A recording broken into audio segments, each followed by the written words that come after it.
Schizophrenia একটা দীর্ঘমেয়াদী এবং বড় ধরনের মানসিক রোগ। এটা পুরুষ এবং মহিলা সবারই সমানভাবেই হয়ে থাকে। এই রোগের কারণে মানুষের মস্তিষ্কের বিভিন্ন রাসায়নিক পদার্থ এবং স্নায়ুতন্ত্রের নানা রকম ঝামেলা থাকে, সেখান থেকে এই রোগটা হয়ে থাকে এবং এই রোগ দীর্ঘমেয়াদী রোগ। রোগের জন্য চিকিৎসাও লাগে দীর্ঘমেয়াদী। একটা রোগী যদি প্রথম যখন রোগ ধরা পড়ছে তখন যদি এই রোগীকে চিকিৎসা শুরু করা যায় তাহলে তার 2 বছর মতো চিকিৎসা করলে হয়তো হয়ে যায়।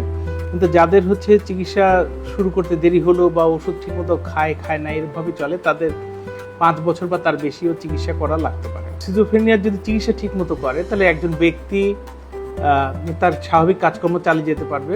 মানে ভয়ঙ্কর বা ঝুঁকিপূর্ণ কাজগুলো বাদ দিলে বাকি যেসব কাজ আছে, যেমন ধরা যায় কৃষিকাজ, সাধারণ অফিসের চাকরি যেভাবে করে, এগুলো সবই করতে পারবে। তবে এই যাতে রোগ হওয়া মানেই জীবন শেষ না, এটা এই অবস্থায় যাবতীয় কাজকর্মই করবে। এটা শিশুদের ক্ষেত্রে নির্ণয় করাটা কঠিন হয়। 10 বছর না পার হলে একজন রোগীকে সিজোফ্রেনিয়া নির্ণয় করা কঠিন। যেসব রোগী ঠিকমতো চিকিৎসা করা হয় না তারা আসলে অনেক সামাজিক যন্ত্রণা বা পরিবারের সমস্যার সৃষ্টি করে বা করতে পারে। সেই জন্য পরিবারের সদস্যদের উচিত রোগীর নিয়মিত চিকিৎসা করা এবং নিয়মিত ডাক্তারকে দেখানো, নিয়মিত ওষুধ খাওয়ানো।